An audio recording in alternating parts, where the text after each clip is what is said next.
सांसद हेमा मालिनी जी मानसिक रूप से बीमार हो गई है। मुझे लगता है कि विनाशकालीन विपरीत बुद्धि। उन्होंने जो बयान दिया है ब्रज के ब्रजवासियों के लिए, उसकी हम घोर निंदा करते हैं और उनसे अपील करते हैं कि इस पर माफी मांगे, अपने बयान को वापस लें। ना लें तो उनकी यदि थोड़ी बहुत आंखों में पानी बचा हो, थोड़ी बहुत नैतिकता बची हो, तो तत्काल प्रभाव से अपना इस्तीफा दे दें, तब ब्रजवासियों की बात करें। ये बात इसलिए कही जा रही है क्योंकि ब्रज के ब्रजवासियों की वोट से ही वो सांसद बनी है और जिनके मत से उनको कुर्सी, जिस जनता ने उनको उस कुर्सी पर बैठाने का काम किया है, उन्हीं जनता के बारे में ये बात कहना बहुत ही घोर निंदनीय है। उनको बात विकास की करनी चाहिए। पिछले 10 साल से यहाँ वो सांसद हैं, तीसरा उनका टर्म है। मैं जब चुनाव लड़ा था, मैं तो पहले ही कह रहा था लड़ाई प्रवासी और ब्रजवासी के बीच की लड़ाई है। मैं तो बोल रहा था कि प्रवासी भगाओ, ब्रजवासी लाओ।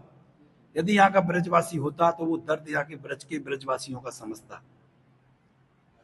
मैं समस्त ब्रज के ब्रजवासियों से अपील करता हूं कि इस सांसद हेमा के खिलाफ भ्रष्टाचार अभियान चलाए और कहे कि आप हमको ऐसी सांसद नहीं चाहिए। मैं पूछना चाहता हूं, पिछले 10 साल में उन्होंने ऐसे कौन से युवाओं के लिए, किसानों के लिए, मजदूरों के लिए या मथुरा की समस्त जनता के लिए कौन से ऐसे 4 या 5 कोई कार्य किए हो तो वो गिना के दिखाएं।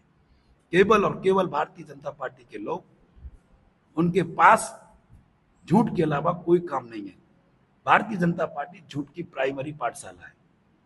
उन्होंने कहा कि हम यमुना को साफ करेंगे, उन्होंने कहा हम यातायात को हम यहाँ खत्म करेंगे, उन्होंने कहा हम मंकी सफारी बनाएंगे।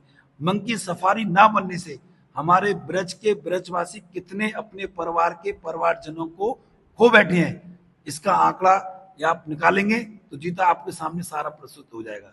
मैं पुनः अपील करता हूं, यदि तनिक उनमें सांसद हेमा मालिनी में थोड़ा उनमें नैतिकता बची हो तो अपना तत्काल प्रभाव से इस्तीफा दे दें। अभी आपने देखा है पुरी में वो दर्शन करने के लिए जगन्नाथपुरी में गई और उनको उस मंदिर के अंदर जगन्नाथ सेना ने उनको घुसने नहीं दिया। हेमा जी का वास्तविक नाम आयशा वीवीआर चक्रवर्ती है। वो अपने आप को हिंदू और सनातनी, कभी राधा, कभी मीरा, कभी कुछ बनती हैं। वो ये बंबई नहीं है, ये ब्रज की ब्रजवासी हैं।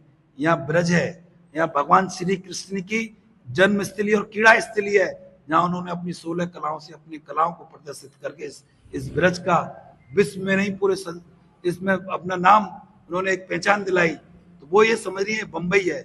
यहाँ नाटक से और डांस करने से काम नहीं चलेगा।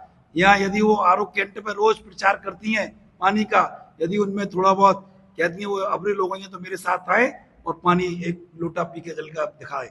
जिस तरीके से वो किसानों के बीच में एक जातियों और चुनाव के दौरान अपना पूरा उठाती है, दिखावा करती हैं, फोटो जी भी हैं।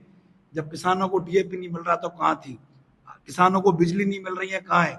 चारों तरफ पूरे जनपद के अंदर हर ऐसा कोई किसान, मजदूर, युवा, कोई ऐसा व्यक्ति नहीं है जो त्रस्त ना हो।